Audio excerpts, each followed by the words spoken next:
بسم اللہ الرحمن الرحیم۔ عزیز طلباء و طالبات، پروفیسر ڈاکٹر حافظ محمد مشتاق آپ سے مخاطب ہے اور آپ سن رہے ہیں ڈاکٹر حافظ محمد مشتاق یوٹیوب چینل۔ ایم اسلامیات پارٹ 2، اس کا پہلا پیپر فقہ و علوم فقہ، آج سے اس کا تیسرا پورشن متن فقہ پر لیکچرز کا آغاز کرنے لگے ہیں، اور اس کے مختلف ٹاپکس ہیں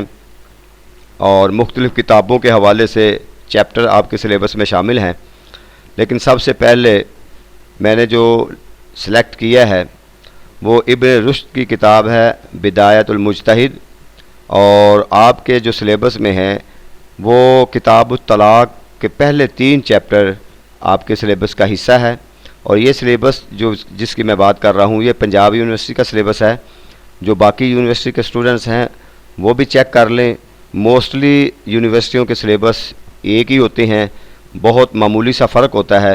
اور آپ لوگ دیکھ لیں کہ اگر یہ لیکچر آپ کے سلیبس کا حصہ ہیں اس کو تیار کر لیں، اور اگر کسی کے یونیورسٹی میں کچھ اور ٹاپکس ہیں تو مجھے ٹاپکس بتا دیں، اور یونیورسٹی کا سلیبس پہلے آپ ضرور چیک کر لیں۔ تو یہ کتاب الطلاق ہے، اور کتاب الطلاق اور اس کے جو فقہی مسائل ہیں اس کے متعلق آپ نے کیا کرنا ہے، آپ نے پہلے ترجمہ یاد کرنا ہے اچھے طریقے سے، اور پھر تشریح کرتے ہوئے آپ نے ہر مسئلے کی الگ الگ تشریح کرنی ہے۔ یہاں مسائل ڈسکس ہوتے ہیں، جب ایک مسئلہ ہوگا تو اس کو ڈسکس کلیئر کرنے کے بعد پھر اگلا مسئلہ شروع ہوگا، تو مسائل کی بنیاد پر آپ نے اس کی تشریح کرنی ہے۔ تو آئیے دیکھتے ہیں پہلا باب جو ہے اس کا فی معرفت الطلاق البائن والرجی۔ پہلا باب جو ہے وہ طلاق بائن اور رجی کی معرفت کے متعلق ہے، یعنی اس باب میں یہ بتایا جائے گا کہ طلاق بائن کیا ہے اور طلاق رجی کیا ہے۔ واتفقوا، اس بات پر سب کا اتفاق ہے، علی ان الطلاق نوعان، کہ بنیادی طور پر طلاق کی 2 قسمیں ہوتی ہیں۔ طلاق کی 2 قسمیں ہوتی ہیں، کون کون سی؟ بائن و رجیع، ایک طلاق بائن اور ایک طلاق رجی۔ وَأَنَّ الرَّجِيَّ هُوَ الَّذِي يَمْلِكُ فِيهِ الزَّوْجُ رَجْعَتَهَا مِنْ غَيْرِ اختیارها۔ جو طلاق رجی ہے اس کو کہتے ہیں کہ جس کے اندر جو زوج ہوتا ہے، جو خامند ہوتا ہے، وہ رجوع کر لیتا ہے اپنی بیوی کی طرف من غیر اختیاریہ، اس سے پوچھے بغیر، اس کے اختیار کے بغیر، اس کی مرضی کے بغیر، یعنی اس نے ایک طلاق دی، طلاق رجی دی، اور اس کو عدت گزارنے کا موقع دیا، اور عدت کے دوران اگر وہ رجوع کرنا چاہتا ہے تو اب عورت سے خامند جو ہے بغیر مشورے کے، بغیر اس کی منشا اور مرضی کے اس کو اختیار ہے کہ وہ رجوع کر سکتا ہے۔ وَأَنَّ مِن شَرْطِهِ أَن يَكُونَ فِي مَدْخُولٍ بِهَا، اور اسی طریقے سے کہ اس کی شرط ایک یہ ہے أَن يَكُونَ فِي مَدْخُولٍ بِهَا، کہ وہ عورت جو ہے وہ مدخولہ ہو، یعنی کہ صحبت صالحہ اور ہم بستری جس کو کہتے ہیں وہ کی ہوئی ہو، مدخولہ ہو باقاعدہ طور پر، تو اس کے بعد یہ اس کو رجوع کر سکتا ہے۔ لیکن اگر ظاہر ہے مدخولہ نہیں ہے، اس نے ویسے ہی طلاق دے دی ہے، تو پھر رجوع کی گنجائش نہیں ہے۔ وَإِنَّمَا اتَّفَقُوا، اور اس بات پر بھی اتفاق ہے، عَلَىٰ هَذَا لِقَوْلِهِ تَعَالَىٰ، کہ اللہ تعالیٰ کا یہ قول قرآن مجید کی آیت، یا ایھا النبی اذا طلقتم النساء، اے نبی صلی اللہ علیہ وسلم جب آپ طلاق دیں عورتوں کو، تو اب حضور علیہ السلام کے وسیلہ سے در حقیقت پوری امت کو خطاب ہے، لوگوں کو بتایا جا رہا ہے کہ جب تم طلاق دو لوگوں کو، فَطَلِّقُوهُنَّ لِعِدَّتِهِنَّ، تو یہ طلاق دو ان کی عدت کے لیے۔ مطلب کیا ہے کہ ان کو عدت گزارنے کا موقع دو، وَأَحْصُ الْعِدَّةَ، اور ان کو عدت پوری کرنے دو۔ یہ آیت ڈیٹیل میں ہے، اور آخر میں فرمایا کہ عدت کا کیوں پوری کرنے دو؟ لَعَلَّ اللَّهَ يُحْدِثُ بَعْدَ ذَلِكَ أَمْرًا، شاید کہ اللہ تعالیٰ اس واقعے کے بعد، یعنی طلاق کے بعد تمہارے درمیان کوئی معاملہ پیدا فرما دے، یعنی کوئی آپس میں صلح کی کوئی سبیل پیدا ہو جائے، کوئی واپسی کا رستہ پیدا ہو جائے، تو اس لیے عدت پوری کرنے دو۔ یہ اور عدت کا مقصد بھی یہ ہوتا ہے کہ ہو سکتا ہے کہ عارضی طور پہ جو غصہ ہے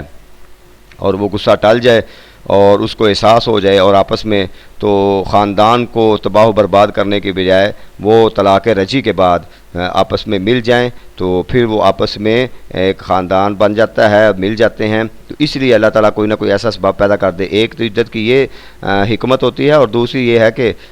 حکمت ہوتی ہے کہ عدت کے دوران یہ بات کلیئر ہو جاتی ہے کہ آیا پہلے خاوند سے کوئی ان کے ہاں اولاد تو پیدا ہونے والی نہیں ہے، اگر ہوگی تو پھر وہ وضع حمل اس کی عدت ہوگی تاکہ نسب کلیئر ہو جائے۔ تو در حقیقت یہ عدت کے جب معاملات آئیں گے تو وہاں ڈسکس کریں گے ہم۔ تو آگے کہتے ہیں کہ اس پر وہ حدیث سے بھی دلیل دیتے ہیں، وللحدیث ثابت، حدیث سے ثابت ہے، ایضاً من حدیث ابن عمر، کون سی حدیث؟ جو کہ حضرت عبداللہ ابن عمر سے ہے، انہو صلی اللہ علیہ وسلم امرہ، کہتے ہیں کہ نبی اکرم صلی اللہ علیہ وسلم نے ان کو حکم دیا ان یراجع زوجتہ، کہ وہ اپنی بیوی سے رجوع کریں، لما طلقہا، جب اس کو طلاق دے دی، یعنی انہوں نے اپنی بیوی کو طلاق دی، کب؟ حائضاً، اس حالت میں وہ حیض کی حالت میں تھی۔ تو حیض کی حالت میں جب انہوں نے طلاق دی تو حضور علیہ السلام نے ان کو حکم دیا کہ وہ رجوع کر لیں۔ تو رجوع کا ایک اوپر دلیل قرآن سے گزری ہے اور ایک یہ دلیل ہے۔ اوپر اللہ نے کہا کہ تم عدت ہو سکتا ہے کہ اللہ تمہارے درمیان کوئی ایسی سبیل پیدا کر دے کہ تم آپس میں مل جاؤ، اس لیے رجوع کرنے کا ایک یہاں پہ اشارہ دیا گیا ہے، اور یہ حدیث بھی بیان کر رہی ہے کہ وہ رجوع کر سکتے ہیں، لیکن کس میں؟ جو طلاق رجعی ہوتی ہے۔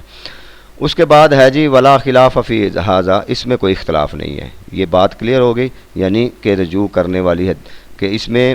طلاق رجعی کے بارے میں۔ آگے ہے وَأَمَّا الطَّلَاقُ الْبَائِن، یہ طلاق بائن ہے، فَإِنَّهُمْ اتَّفَقُوا عَلَىٰ أَنَّ الْبُيُونَةَ إِنَّمَا تُوجَدُ لِلطَّلَاقِ مِنْ قِبَلِ عَدْمِ الدُّخُولِ وَمِنْ قِبَلِ عدد التطلیقات ومن قبل العوض فی الخلع۔ کہتے ہیں جی طلاق بائنہ جو ہے فإنہم اتفقوا، اس پر اتفاق ہے لوگوں کا، ان البیونۃ، کہ طلاق بائن جو ہے، انما توجد للطلاق، کہاں کہاں وہ پائی جاتی ہے طلاق بائنہ، کہاں کہاں ہوتی ہے؟ من قبل عدم الدخول، یعنی اگر وہ عورت مدخولہ نہیں ہے اور اس سے ہم بستری نہیں ہوئی، صحبت صالح نہیں ہوئی، اور اس سے پہلے ہی اس کو طلاق دے دی گئی، تو وہ طلاق بائن ہوگی، اس میں کوئی رجوع نہیں ہوگی۔ اور دوسرا ومن قبل عدد التطلیقات، اور دوسری ہے کہ اس نے 3 طلاقیں، تطلیقات جمع کا صیغہ، 3 طلاقیں دے دی تو طلاق بائن ہو جائے گی۔ ومن قبل العوض فی الخلع، اور اس نے اگر خلع کر دیا تو خلع بھی جو ہے وہ 3 طلاق کے عوض ہی ہوتا ہے، تو ان صورتوں میں طلاق بائن ہوگی۔ آگے کہتے ہیں الا اختلاف بینہم، اختلاف ان کے درمیان کیا ہے؟ اہل علم فقہا کے درمیان، کہ حل خلع طلاق او فسخ، کہتے ہیں کہ خلع جو ہے یہ کیا اس طلاق کے زمرے میں آتا ہے یا فسخ نکاح فاسخ ہو جاتا ہے اس کے زمرے میں آتا ہے؟ کہتے ہیں علامہ سیاتی بعد، اس کی ڈیٹیل بعد میں آئے گی جب خلع کی بات آئے گی۔ اس کے بعد ہے جی واتفقوا علی ان العدد الذی یوجب البیون فی طلاق الحر ثلاث تطلیقات اذا وقعت مفترقات، کہتے ہیں اس بات پر سب کا اتفاق ہے کہ ان العدد الذی یوجب البیون، کہ بائن طلاق جو ہے جس سے واجب ہو جاتی ہے، وہ عدد کتنا ہے؟ فی طلاق الحر، جو آزاد عورت ہے اس کے لیے ثلاث تطلیقات، 3 طلاقیں، یعنی 3 طلاقوں سے ایک آزاد عورت اس پر طلاق بائن ہو جاتی ہے۔ اذا وقعت مفترقات، جب اس نے مختلف جو وقت ہیں، اوقات ہیں، اس میں طلاق دی ہوئی، یعنی ایک تو بحث ہے نا کہ ایک ہی وقت میں ایک ہی جگہ پر اس نے ایک ہی نشست میں 3 طلاقیں دے دی، وہ بحث ابھی آئے گی۔ جب اس نے مختلف اوقات میں اور مختلف مجالس میں اس کو 3 طلاقیں دے دی تو وہ طلاق بائن ہو جائے گی۔ اس کی دلیل ہے الطلاق مرتان، کہ طلاق 2 طلاقیں 2 ہیں، اور آگے یہ ساری آیت ہے قرآن مجید کی، یعنی طلاقیں 2 ہیں، مطلب یہ ہے کہ آپ جب اس کو طلاق دے دیتے ہیں پھر طلاق دے دیتے ہیں، 2 طلاقیں ہو جاتی ہیں۔ اس کے بعد واختلفوا اذا وقعت ثلاثا فی اللفظ دون الفعل، جب اس پہ اختلاف ہے، یعنی جب اس نے الگ الگ 3 طلاقیں دے دیں اس پر تو کوئی اختلاف نہیں، اختلاف ہے کہ جب اس نے ثلاثا فی اللفظ، ایک ہی لفظ میں تجھے طلاق تجھے طلاق تجھے طلاق، ٹھیک ہے، اکٹھی 3 طلاقیں دے دیں دون الفعل، فعل کے علاوہ، یعنی اس میں اس کا فعل کا عمل دخل نہیں تھا، لفظاً اس نے 3 دفعہ طلاق کہہ دیا، اس میں اختلاف ہے۔ کہتے ہیں وَكَذَلِكَ اتفق الجمہور، جو جمہور ہیں یعنی زیادہ تر فقہاء علماء کہتے ہیں الا ان الرق مؤثر فی اسقاط اعداد الطلاق، وہ کہتے ہیں کہ جو غلامی ہوتی ہے، غلام جو ہے یعنی لفظ غلام، یہ اس کا ہونا یہ مؤثر ہوتا ہے اسقاط اعداد الطلاق، یعنی طلاق کی عدد کو کم کرنے میں یہ مؤثر، مطلب یہ ہے کہ جو لونڈی ہے یا غلام ہے تو ان کے لیے طلاق کے عدد کم ہو جاتے ہیں، مطلب یہ ہے کہ آزاد عورت جو ہے وہ 3 طلاقوں سے بائن ہوگی، تو اس کا مطلب ہے جو کنیز لونڈی ہے وہ 2 طلاقوں سے بائن ہو جائے گی۔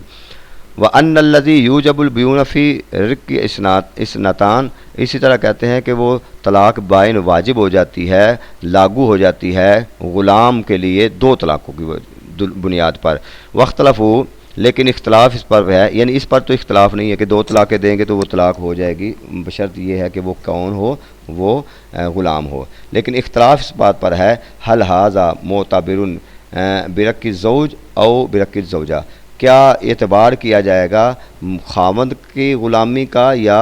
زوجہ یعنی بیوی کی غلامی کا، یعنی کون غلام ہوگا تو 2 طلاقیں ہوں گی، اس پر جو ہے نا وہ الگ سی بحث ہے۔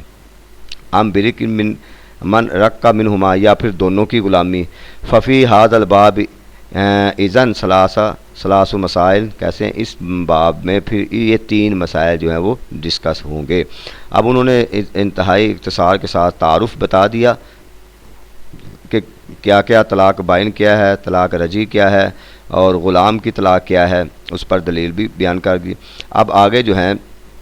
ان کی ڈیٹیل آئے گی، تو انشاءاللہ میں کوشش کروں گا کہ روز کا ایک لیکچر جو ہے نا یہ آپ کو ڈلیور کیا جائے، تھوڑا تھوڑا کر کے سمجھتے جائیں گے تو انشاءاللہ یہ کلیئر ہو جائے گا آپ کا، آپ کو زیادہ سمجھ آنی شروع ہو جائے گی، پھر لیکچر میں بڑھا دوں گا تاکہ آپ کو یہ جو ہے نا متن، کیونکہ فقہ اصول فقہ پر لیکچر آپ سن چکے ہیں تو متن پہ رہتے ہیں، تو انشاءاللہ اللہ کے فضل سے ہم یہ بھی کلیئر کر دیں گے۔ اللہ تعالی ہمارا حامی و ناصر ہو۔ شکریہ۔